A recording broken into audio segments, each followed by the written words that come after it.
Bismillahirrahmanirrahim. Assalamualaikum warahmatullahi wabarakatuh.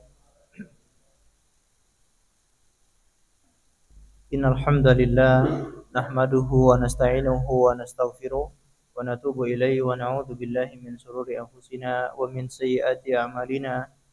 May yahdihillahu fala mudhillalah wa may yudlil fala hadiyalah.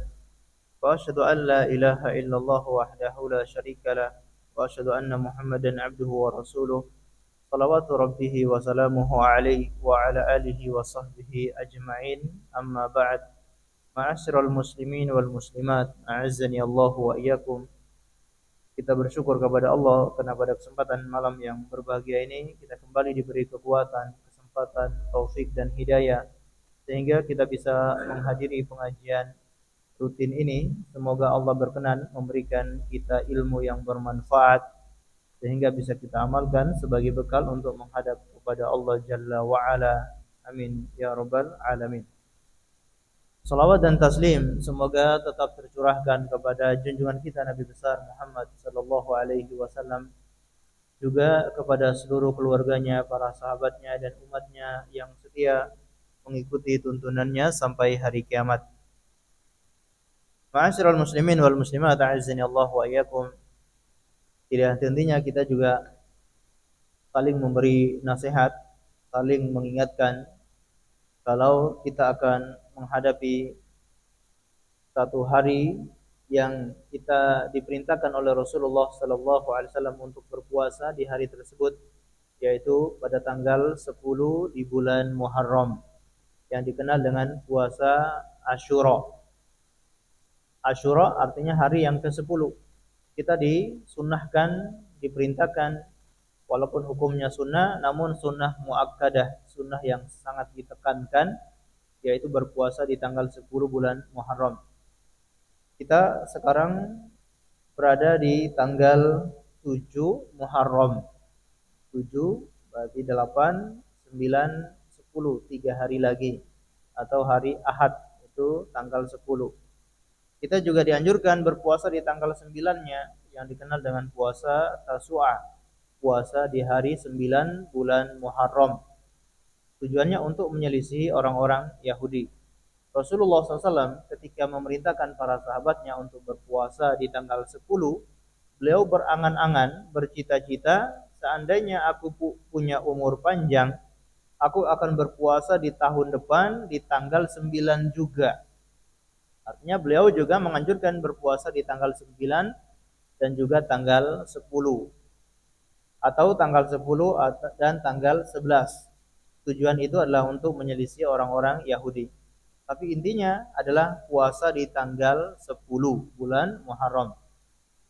Kalau kita pengen puasa di tanggal 9 dan tanggal 10 berarti puasa di hari Sabtu dan juga hari Ahad. Ini yang sangat ditekankan. Pahalanya adalah akan dihapuskan dosa-dosa selama 1 tahun. Puasa 1 hari, dosa-dosanya selama 1 tahun diampuni oleh Allah Subhanahu wa taala. Maka mari kita saling mengingatkan, kita sampaikan juga kepada keluarga kita, anak dan istri, kepada keluarga, kepada tetangga atau kepada kaum muslimin yang lainnya, agar sama-sama kita melakukan atau mengambil kesempatan ini dengan berpuasa. Seperti biasanya kita akan sama-sama mengkaji kitab dosa-dosa besar atau Al-Kabair yang ditulis oleh Imam Az-Zahabi rahimahullahu taala. Kita sudah masuk pada dosa besar yang ke-45, Al-Kabiratu Al-Khamisatu wal Arba'un.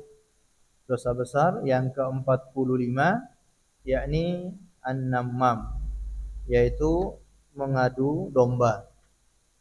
Mengadu domba. Apa itu namam atau yang kita terjemahkan dengan mengadu domba? Yaitu menukilkan pembicaraan orang lain kepada orang lain, tujuannya untuk kerusakan, untuk permusuhan. Dia menukilkan perkataan orang lain kepada orang tersebut, tujuannya untuk merusak, tujuannya untuk permusuhan. Ini adu domba. Maka ini termasuk dosa besar. Ya, termasuk dosa besar. Karena perbuatan seperti ini perbuatan yang sangat tercela, yang sangat merusak hubungan sesama manusia. Bahkan tidak hanya satu orang dengan orang lain, bisa merusak hubungan satu suku, bisa merusak hubungan satu kampung, bahkan bisa satu negara gara-gara adanya orang-orang yang mengadu domba. Apalagi dia punya tujuan bisnis, tujuan ekonomi. Dia buat senjata, kemudian mengadu domba sesama negara supaya berperang, beli senjatanya kepada dia. Nah, ini sifat yang sangat tercela yang kita dilarang dalam Al-Qur'an maupun dari hadis Nabi sallallahu alaihi wasallam, melarang kita untuk melakukan perbuatan mengadu domba. Di sini Imam Az-Zahabi membawakan beberapa dalil. Di antaranya firman Allah Subhanahu wa taala, "Wala tuti' kulla halafim mahin, hammazim masya'im binamim." Dalam surat Al-Qalam ayat 10 sampai ayat 11. Wala tuti' kulla halafim mahin. Janganlah engkau mengikuti orang-orang yang banyak bersumpah, halafim mahin, orang-orang yang banyak bersumpah. Hammazim masya'im binamim, yang mana mereka suka mencela orang lain dengan perbuatan. Mencela orang lain, hammazim, suka mencela orang lain dengan perbuatan. Masya'im binamim, yang berjalan ke sana kemari untuk mengadu domba. Allah Subhanahu wa taala melarang kita untuk mengikuti orang-orang seperti ini. Karena ini perbuatan yang sangat buruk, dosa besar, yaitu jangan mengikuti orang-orang yang berjalan ke sana kemari untuk mengadu domba. Ma'asyiral muslimin dan muslimat, a'azzani Allahu wa iyyakum. Jadi mengadu domba ini termasuk kejahatan yang sangat besar. Bahkan bisa merusak hubungan seseorang lebih cepat daripada rusaknya tukang sihir ketika merusak hubungan orang lain. Di antara pekerjaan tukang sihir itu merusak hubungan orang lain, termasuk hubungan antara sesama suami istri. Suami istri dibuat rusak oleh tukang sihir ini. Dan ini hobinya syaitan, hobinya jin itu untuk merusak hubungan suami istri. Makanya iblis punya anak buah. Ketika anak buahnya lapor pekerjaan mereka, dia berhasil menjerumuskan orang ini, dia berhasil menggoda orang ini, kata iblis itu masih biasa. Nah, itu tugas atau itu perbuatan yang belum seberapa. Lalu datang anak buahnya yang lain yang mengatakan saya berhasil menceraikan dua pasangan, memisahkan antara suami dan istri. Disitulah iblis mengatakan inilah yang saya suka, ini yang paling besar. Jadi di antara dukun ataupun tukang sihir, banyak mereka itu menceraikan ataupun memisahkan antara suami istri. Itu pun butuh proses yang lama. Butuh proses yang lama supaya suami istri ini bisa pisah. Tapi kalau orang yang mengadu domba, dia bisa memisahkan dalam waktu sesaat. Makanya disebutkan oleh seorang ulama yaitu Yahya bin Abi Katsir, kata beliau, yufsidun namam fi sa'atin ma la yufsidus sahiru fi sanah. Orang yang mengadu domba bisa merusak hubungan itu sesaat atau dalam 1 jam atau dalam sesaat saja. Ma la yufsidus sahiru fi sanah. Apa-apa yang tidak bisa dirusak oleh tukang sihir dalam 1 tahun. Tukang sihir butuh waktu 1 tahun untuk mungkin merusak orang lain atau merusak hubungan orang lain. Tapi kalau orang yang mengadu domba, sesaat saja dia sudah bisa merusak hubungan orang lain. Maka ini sangat berbahaya. Maka termasuk dosa besar. Karena kita tahu bahwa prinsip agama Islam yaitu menjaga persatuan. Itu prinsip agama kita. Kita selalu dituntut untuk menjaga persatuan. Jangan sampai ada cerai-berai di tengah-tengah kaum muslimin. Allah Subhanahu wa taala seringkali memerintahkan kita untuk menjaga persatuan. Jangan sampai ada pertikaian. Ketika ada pertikaian, maka datangkan orang-orang yang menjadi penengah, datang orang-orang yang bisa mendamaikan. Kita dituntut untuk selalu menjaga persatuan. Tiba-tiba ada orang yang sukanya ingin memecah belahkan umat, ingin mencerai-beraikan satu orang dengan orang lain, maka ini dosanya sangat besar. Maka banyak juga hadis-hadis yang mengatakan atau ancaman yang besar bagi orang-orang yang melakukan perbuatan ini. Di antaranya hadis-hadis yang dibawakan oleh Imam Az-Zahabi di sini. Beliau membawakan hadis Nabi, wa qala Nabi sallallahu alaihi wasallam, la yadkhulul jannata namam. Beliau bersabda, tidak akan masuk surga orang yang mengadu domba. Ini tadi kita jelaskan, dosa besar. Ketika ada ancaman semacam ini, tidak akan masuk surga. Bukan berarti dia tidak akan masuk surga selamanya. Walaupun ujung-ujungnya dia akan masuk surga karena punya keimanan, dia punya tauhid dalam hatinya, tapi ancaman semacam ini menunjukkan bahwa dia masuk neraka sangat lama karena dosanya sangat besar, yaitu dosa mengadu domba. Kemudian ada hadis yang lain, wa marran nabiyyu sallallahu alaihi wasallam bi qabraini faqala innahuma la yu'adzaban. Rasulullah pernah melewati sebuah atau melewati dua buah kuburan. Lalu beliau bersabda, innahuma la yu'adzaban. Sesungguhnya kedua penghuni kuburan ini sedang disiksa. Atau di sini beliau menekankan la yu'adzaban. Benar-benar sungguh kedua kuburan ini penghuninya sedang disiksa. Wa ma yu'adzabani fi kabir. Dan mereka berdua ini disiksa bukan dalam perkara yang besar.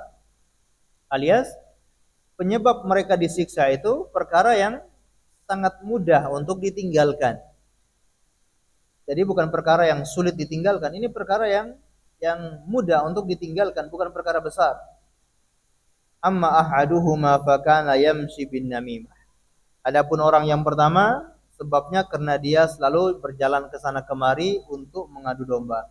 Wa ammal akharu fakana la yastatir min bauli. Adapun yang kedua, karena dia tidak menjaga ketika buang air kencing. Nah, di sini ada beberapa riwayat tentang orang yang tidak menjaga ketika buang air kencing.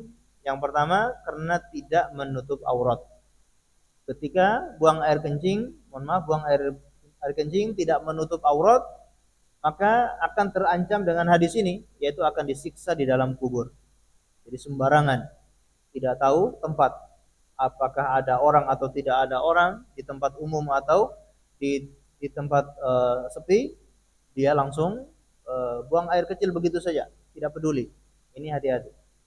Yang kedua, yaitu dia tidak menjaga kebersihan, tidak menjaga kebersihan.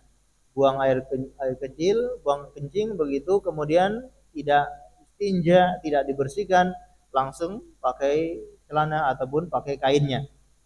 Ini berbahaya, tidak menjaga kebersihan ketika buang air kencing.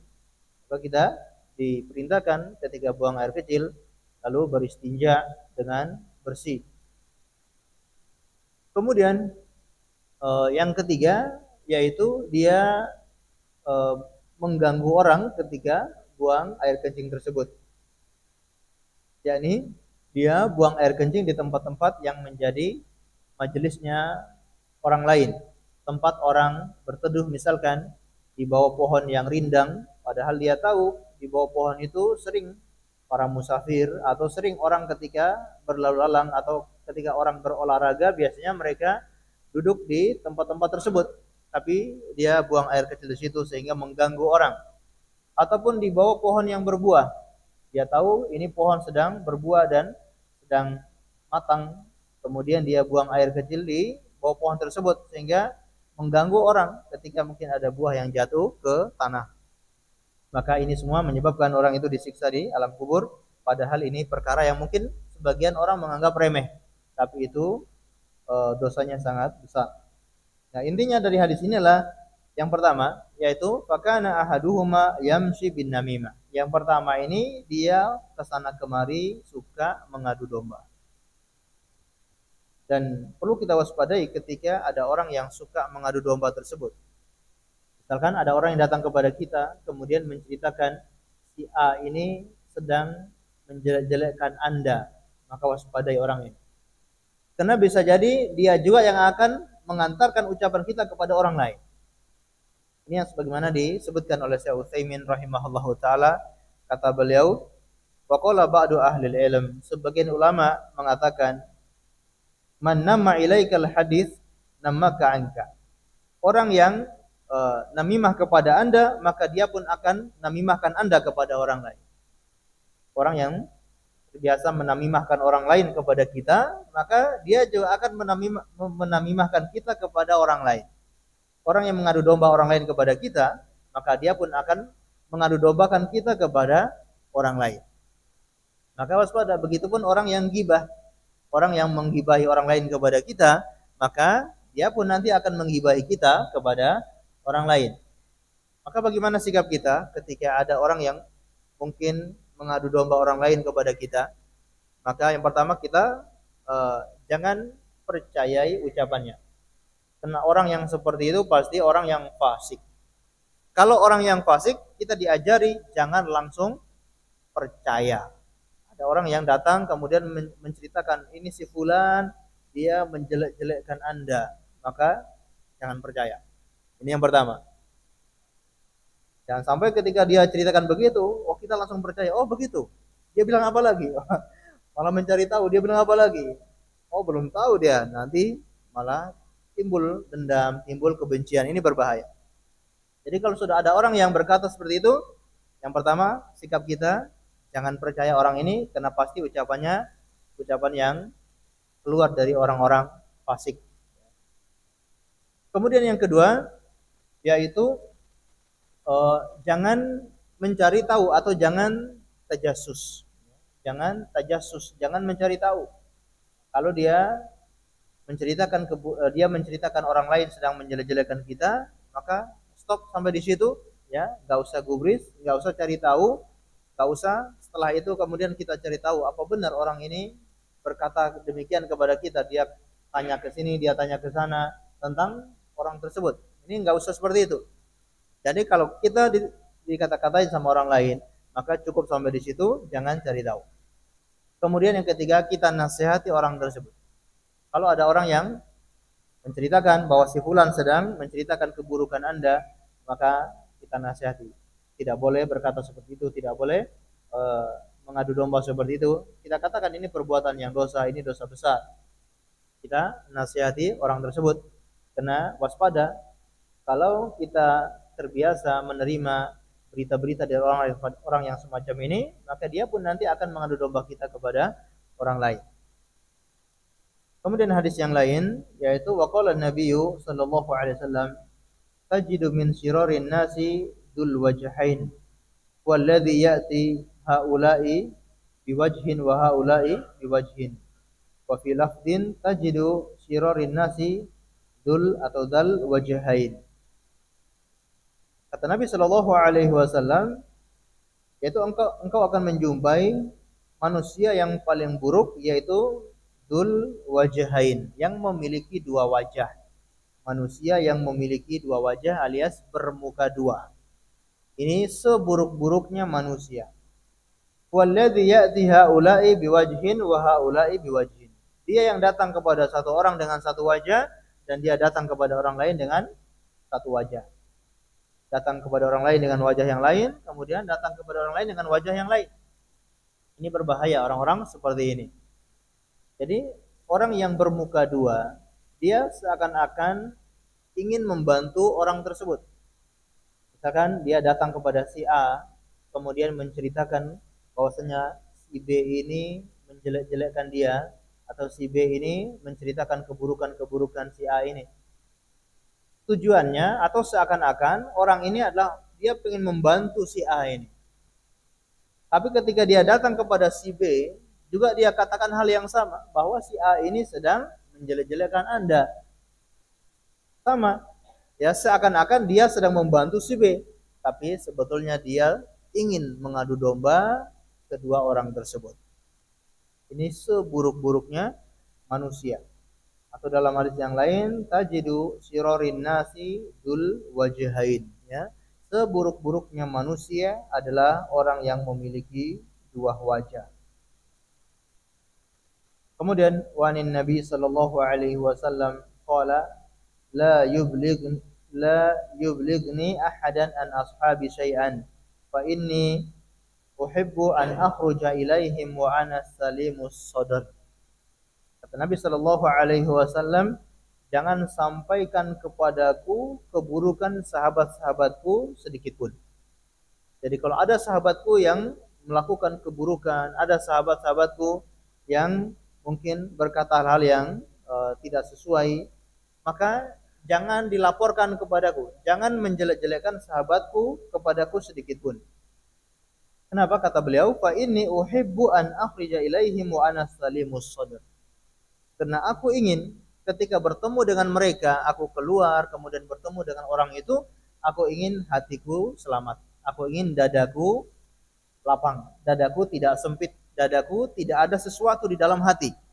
Itu yang diinginkan oleh Nabi Shallallahu Alaihi Wasallam. Tapi kalau dia menerima laporan sahabatnya ada yang begini-begini, begitu ketemu dengan orang tersebut, mungkin hatinya ada sesuatu. Mungkin dia mulai ada perasaan tidak suka dengan orang tersebut. Maka beliau memperingati para sahabat yang lain, ya, jangan ceritakan keburukan-keburukan sahabatku kepadaku. Dan bisa kita ambil pelajaran di sini bahwa beliau sangat ingin ketika bertemu dengan orang lain dalam kondisi dadanya lapang. Ini yang harus kita teladani. Ketika bertemu dengan kaum muslimin, bertemu dengan saudara-saudara kita, kita berusaha bertemu dengan dada yang lapang. Karena seperti inilah sifatnya orang-orang penghuni surga. Sifatnya penduduk surga itu memiliki hati yang lapang. Tidak ada permusuhan kepada orang lain, tidak ada rasa dendam, tidak ada rasa iri, tidak ada rasa dengki kepada orang lain, tapi dadanya, hatinya selalu salamah, selalu lapang, selalu luas. Ketika ada yang berbuat keburukan kepadanya, dia mudah memaafkan. Ketika ada yang menjelek-jelekannya, dia memaafkan. Ketika ada yang berbuat salah, dia tidak dendam, tapi dia kosongkan hatinya dari perasaan-perasaan benci kepada manusia. Dan seperti ini sangat sulit. Jadi butuh perjuangan. Tidak mudah orang itu bisa memiliki hati yang lapang. Tapi kita harus berusaha. Kalau kita mampu bisa melapangkan hati, maka ciri-ciri wali-wali Allah. Jadi ciri-ciri wali-wali Allah itu adalah memiliki hati yang lapang, hati yang tidak ada permusuhan dengan orang lain. Seandainya ada permusuhan pun tidak terlalu lama-lama, tidak larut-larut dalam permusuhan. Karena wajar manusia ketika ada yang berbuat salah kepadanya, dia benci, dia memusuhi orang itu wajar manusiawi. Tapi Rasulullah membatasi tidak boleh lebih dari berapa? 3 hari. Sepakat ya? Masya Allah. Tidak boleh lebih dari 3 hari. Kita kira-kira berapa hari?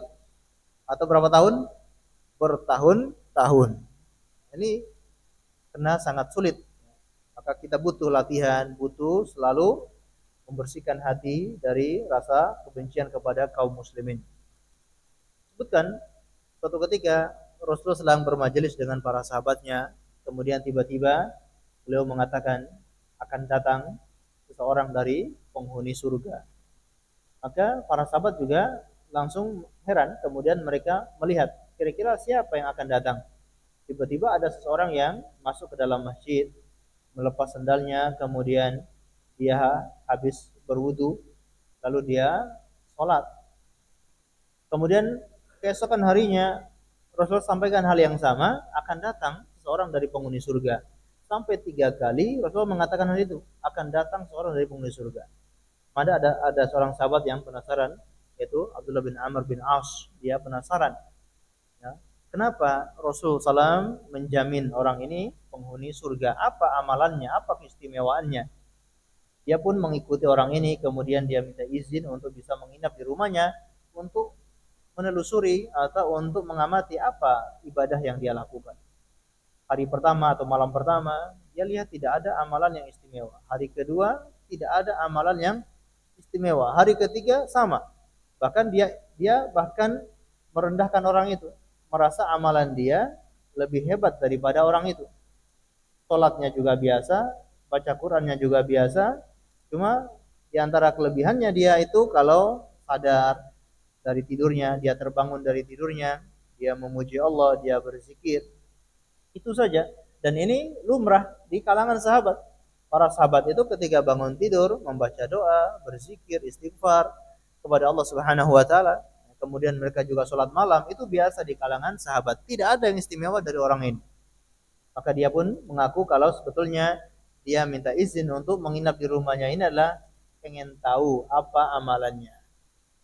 Maka dia bertanya, kira-kira apa amalan Anda sehingga Anda dijamin oleh Rasulullah SAW Anda termasuk penghuni surga. Maka beliau mengatakan, aku nggak punya amalan yang istimewa. Kata Amr bin As, kalau begitu coba ingat-ingat lagi apa amalannya. Lalu dia mengatakan, mungkin ya amalan saya adalah amalan hati yang mana aku bertemu kaum muslimin, tidak ada perasaan iri, tidak ada perasaan dengki, tidak ada perasaan benci kepada siapapun dari kaum muslimin. Maka apa kata sahabat Amr bin As? Itulah yang menyebabkan Anda dikatakan oleh Rasulullah SAW termasuk penghuni surga, dan itulah yang sulit bagi kami. Karena tidak mudah orang itu dadanya lapang, tidak mudah orang itu memaafkan orang lain. Ini orang-orang pilihan yang bisa melakukan hal demikian. Maka kita perlu untuk memiliki dada yang lapang. Bisa jadi itulah yang menyebabkan kita itu masuk surga. Bisa jadi amalan seperti itu menyebabkan dosa-dosa kita diampuni oleh Allah Subhanahu wa taala. Karena namanya amalan itu ada amalan lahiriah, ada amalan batiniah. Amalan-amalan batin, ada amalan-amalan jawari. Nah, bisa jadi amalan-amalan lahiriah itu kurang ikhlas atau kurang khusyuk. Itu amalan-amalan lahiriah. Kurang sempurna. Tapi kalau amalan batiniah, bisa jadi itulah yang banyak menyebabkan orang itu dimasukkan ke dalam surga. Yang menyebabkan Abu Bakar As-Siddiq lebih unggul dari para sahabat yang lain adalah amalan batiniahnya. Disebutkan oleh para ulama, Abu Bakar As-Siddiq mengungguli para sahabat yang lain bukan karena bikasratis salat atau bikasratis siyam, bukan karena banyaknya salat, bukan karena banyaknya berpuasa. Tapi yang membuat Abu Bakar itu lebih istimewa dari sahabat yang lain karena qalbihi, karena syai'un waqara ala qalbihi, sesuatu yang tertancap di dalam hatinya. Nah, amalan batiniah inilah yang selalu kita perhatikan. Bisa jadi ini amalan yang sangat istimewa di sisi Allah Subhanahu wa taala. Karena amalan batiniah itu tidak ada yang tahu.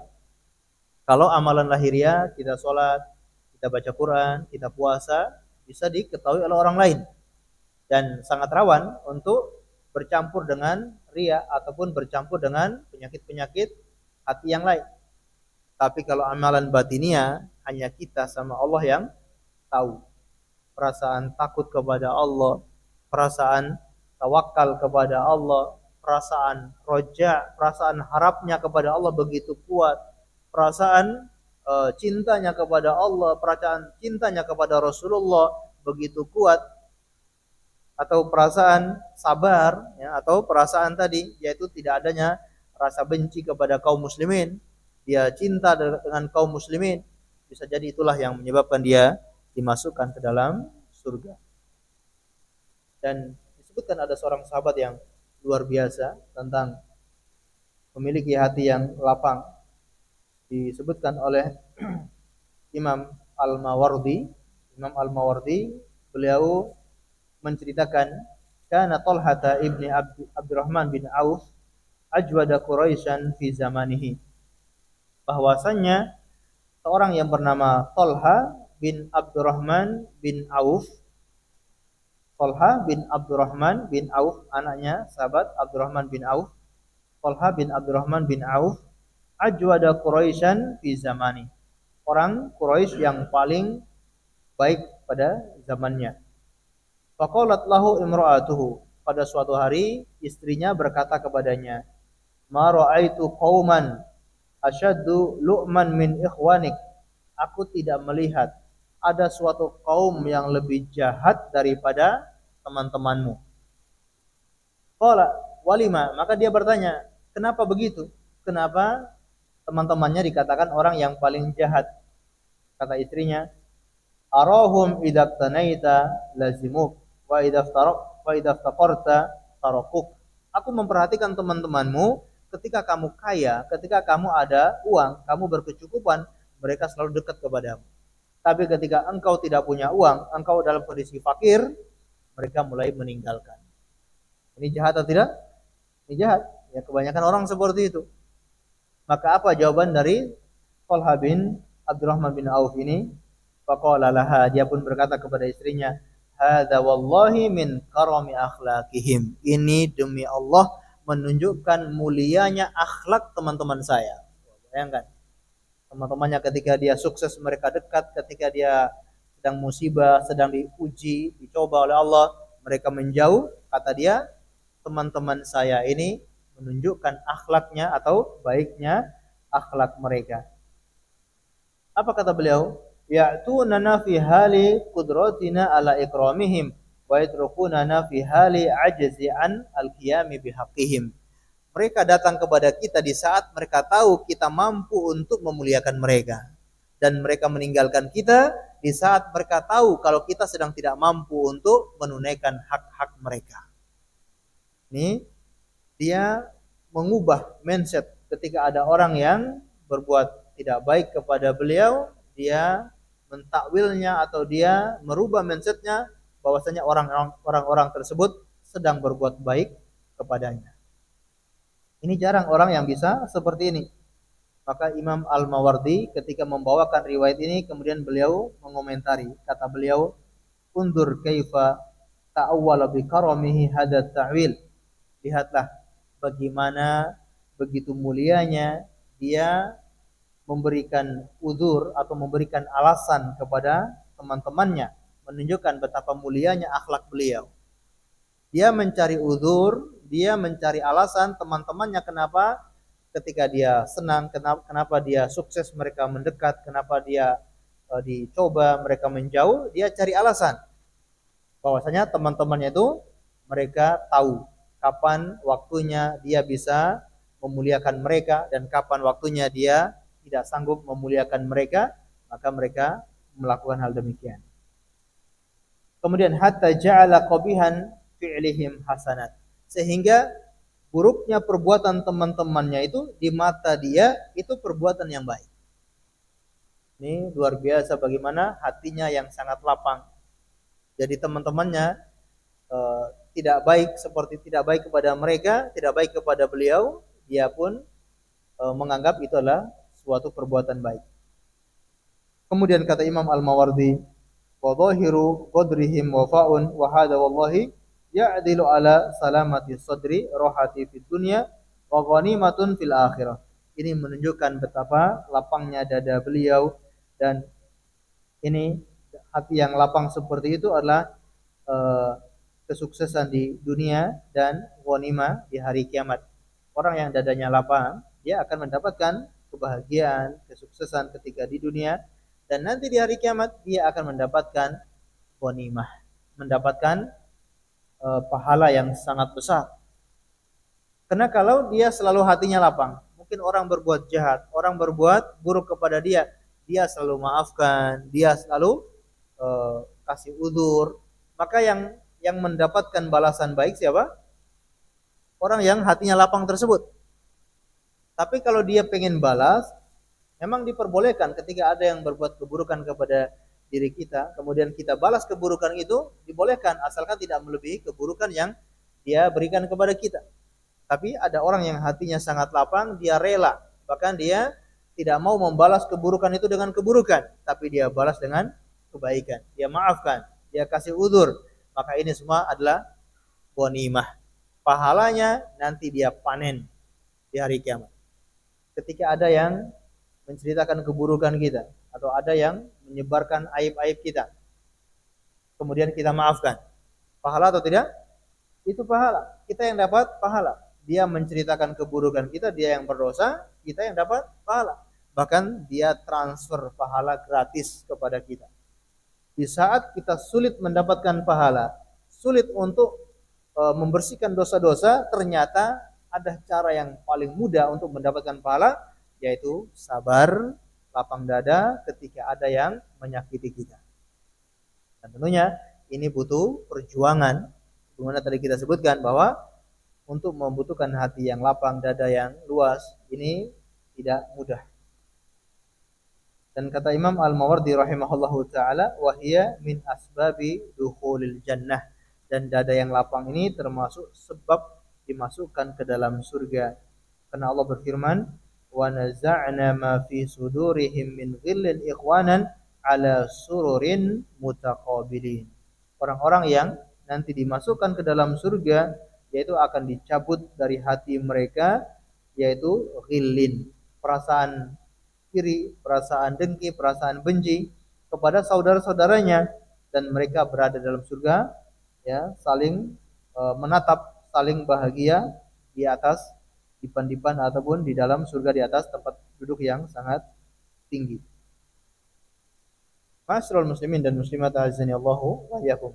Maka Rasulullah sallallahu alaihi wasallam di sini sangat ingin ketika bertemu dengan saudaranya dengan hati yang lapang. Wa an Ka'ab qala, dari Ka'ab berkata, ittaqun namimah fa inna sahibaha la yastari min azabil qabri. Ya, hindarilah namimah, karena sesungguhnya pelakunya tidak akan istirahat dari siksa kubur. Orang yang namimah di alam kuburnya sudah langsung disiksa, bahkan tidak pernah istirahat dari siksaan. Nas'alullah as-salama wal afiyah. Ini menunjukkan betapa bahayanya dosa namimah. Disiksa di alam kubur dan tidak pernah istirahat. Namimah, ya, juga sama dengan orang yang ghibah. Ghibah dengan namimah ini sama. Tapi namimah ini lebih berat daripada ghibah. Ghibah ini adalah namimah ini adalah ghibah plus. Jadi orang yang menggibah, dia membicarakan keburukan orang lain, tapi kadang-kala tidak ada keinginan untuk mengadu domba, tidak ada keinginan untuk membuat permusuhan. Jadi dia ingin hanya melampiaskan atau ingin menceritakan keburukan orang lain kepada orang lain. Ini orang yang ghibah. Tapi kalau orang yang namimah, dia menceritakan keburukan orang lain kepada orang lain, tujuannya untuk merusak, untuk memecah belah hubungan sesama orang tersebut. Maka ini sangat besar dosanya. Di alam kuburnya langsung disiksa. Kemudian warwa Mansur an Mujahid, ya, diriwayatkan oleh Mansur dari Mujahid. Mujahid ini muridnya Ibnu Abbas, seorang ulama ahli tafsir. Ketika menafsirkan ayat Hammalatal Hatab, menafsirkan ayat Hammalatal Hatab, yaitu dalam surat Al-Lahab, ya, atau surat Al-Masad, bahwa istrinya Abu Lahab itu diceritakan oleh Allah Hammalatal Hatab. Kenapa istrinya ini disiksa di neraka? Karena dia ini Hammalatal Hatab, yaitu yang membawa kayu bakar. Ditafsirkan Hammalatal Hatab, yaitu qala kanat tamshi bin namimah. Karena istrinya Abu Lahab ini berjalan ke sana kemari dengan mengadu domba. Jadi membawa kayu bakar itu ditafsiri dengan mengadu domba. Karena orang yang membawa kayu bakar, tujuan daripada kayu bakar itu untuk membakar, untuk menyalakan api. Nah, orang yang mengadu domba juga sama, dia sedang menyalakan api permusuhan. Walaupun sebagian ulama tafsir mengatakan bahwa kenapa istrinya Abu Lahab ini dikatakan membawa kayu bakar, karena kerjaannya istrinya Abu Lahab ini adalah mengumpulkan ranting-ranting yang berduri, kemudian dia letakkan di jalanan yang dilewati oleh Rasulullah Sallallahu Alaihi Wasallam. Jadi saking bencinya istrinya Abu Lahab ini, siapa namanya? Ummu Lahab, Ibu Lahab, ya. Siapa istrinya Abu Lahab? Ummu Jamil, ya. Ummu Jamil, ibunya keindahan. Namanya bagus tapi orangnya enggak sebagus namanya. Ummu Jamil, ya, kerjaannya dia yaitu mengumpulkan kayu bakar. Bahkan dia menggantungkan tali untuk mengikat ranting-ranting itu di lehernya.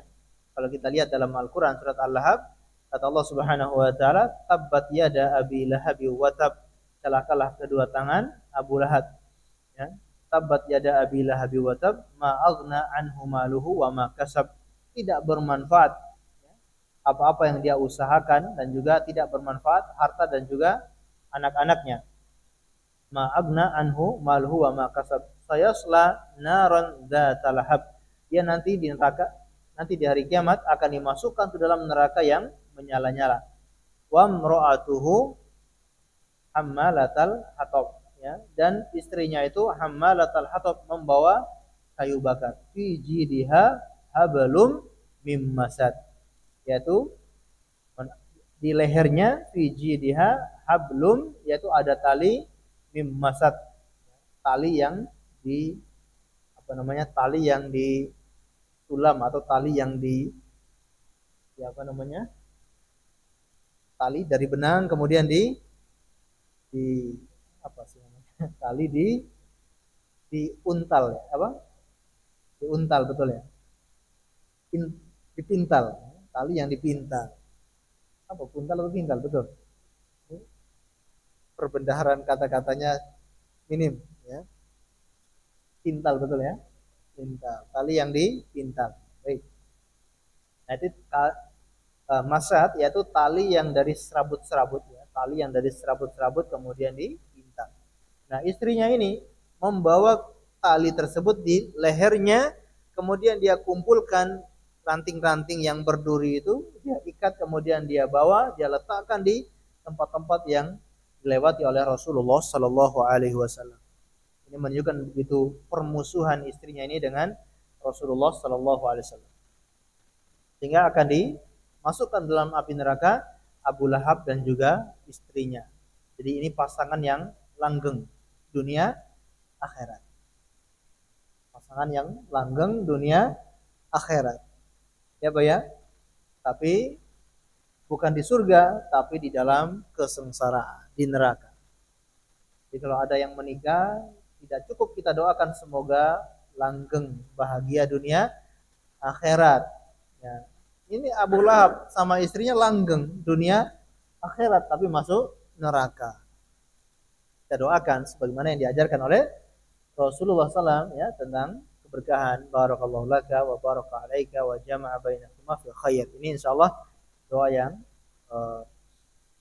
sangat bagus ketika kita doakan kepada pengantin. Jadi tidak cukup, ya, semoga sakinah mawaddah warahmah, ya, langgeng sampai meninggal, sampai mati. Nah, ini enggak cukup. Karena ada orang yang langgeng tapi masuk neraka seperti Abu Lahab. Nah, sebagian ulama tafsir menafsirkan hammalatal hatab, yaitu dia yang yamshi atau tamshi bin namimah, yang berjalan ke sana kemari untuk mengadu domba. Apa? Dia memprovokasi orang-orang Quraisy mengadu domba supaya ikut memusuhi Nabi Shallallahu Alaihi Wasallam. Dan itu dilakukan oleh pasangan ini, Abu Lahab dan juga istrinya, yaitu memprovokasi orang-orang Mekah agar benci kepada Rasulullah SAW. Termasuk penafsiran, yaitu kenapa celakalah kedua tangan Abu Lahab. Karena Abu Lahab ini ketika Rasulullah berdakwah, dia berjalan di belakang Rasulullah sambil membawa batu, lalu melempari Rasulullah SAW sampai kakinya berdarah-darah. Kerjaannya Abu Lahab. Tidak hanya sampai di situ, selain dia menyakiti secara fisik, dia pun menyebarkan fitnah, ya, provokasi. Dia menyebarkan fitnah, itu orang gila. Muhammad itu orang yang sedang kerasukan jin. Dia orang gila. Dia keponakan kami, sudah kami obati tapi tidak sembuh-sembuh. Itu kerjanya Abu Lahab. Orang-orang yang datang berhaji, datang berumrah ke Mekah, ketika mendengar ucapan itu, mereka langsung percaya. Karena yang berkata itu adalah pamannya sendiri, Abu Lahab pamannya. Dia mengatakan itu keponakan saya. Dan Abu Lahab ini orang terpandang di Mekah. Ini keponakan saya, ya, sedang terkena penyakit gila. Kami obati belum sembuh-sembuh. Jangan percaya sama dia. Akhirnya orang yang mendapatkan hidayah tidak jadi masuk Islam gara-gara Abu Lahab ini. Maka wajar dia dan istrinya disiksa di dalam api yang menyala-nyala. Ma'asyiral muslimin dan muslimat a'azzani Allah wa iyyakum. Kita dengarkan azan terlebih dahulu kemudian kita lanjutkan sedikit insyaallah.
Ma'asyiral muslimin wal muslimat, a'azzani Allahu wa iyyakum.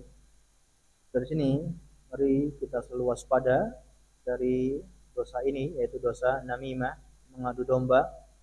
Jangan sampai kita terkena penyakit atau dosa semacam ini yang suka membuat kerusakan dengan menyebarkan keburukan kepada orang lain, sehingga orang terprovokasi dan dia pun akhirnya bermusuhan dengan orang yang kita ceritakan. Ini sangat berbahaya karena sejatinya dalam agama kita selalu dianjurkan untuk persatuan. Bahkan sampai syariat membolehkan kita berbohong kalau tujuannya untuk menyatukan dua orang yang bersengketa. Dalam hadis kata Nabi Shallallahu Alaihi Wasallam, la yadkhul yaitu kata Nabi SAW, la yahillul kadzibu illa fi salasin. Tidak halal berdusta atau berbohong kecuali dalam 3 perkara. Yuhaditsu rajulu imra'atahu liyurdiyaha, yaitu seorang suami dia bercanda ataupun dia gombal kepada istrinya. Wal kadzibu fil harbi, kemudian berbohong ketika berperang, yaitu dia melakukan strategi perang dengan mengacaukan musuh atau mengalihkan musuh dari pandangan dan seterusnya.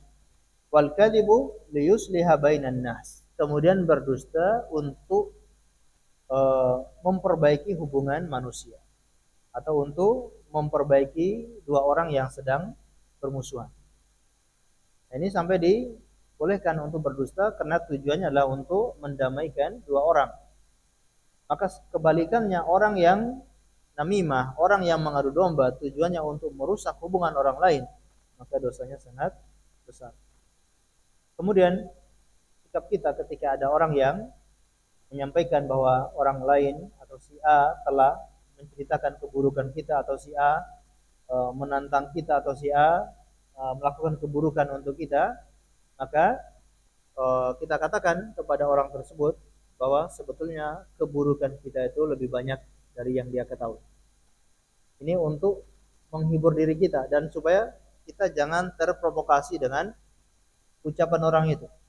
Ada orang datang berkata kepada kita bahwa si fulan dia menceritakan keburukan Anda begini-begini dari A sampai Z. Kita katakan, keburukan saya yang dia tahu itu baru segitu. Tapi keburukan saya yang tidak dia ketahui itu masih sangat banyak yang ditutupi oleh Allah Subhanahu wa taala. Keburukan saya itu lebih banyak dari yang dia ketahui. Nah, ini kita katakan demikian supaya kita tidak terprovokasi dengan ucapan orang tersebut. Kalau tidak demikian, ya, kita bisa mudah terprovokasi ketika ada orang yang menyampaikan seperti itu, kita langsung emosi. Kita langsung, bahkan kita menjelek-jelekkan orang itu kepada orang yang menyampaikan tersebut. Nah, inilah yang perlu kita waspadai. Ma'asyiral muslimin dan muslimat azanillahu wa iyyakum.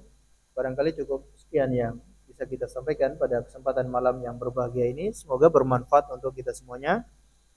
Waktu yang tersisa sebelum kita akhiri, mungkin kalau ada yang ditanyakan atau ada yang belum jelas, kami persilakan.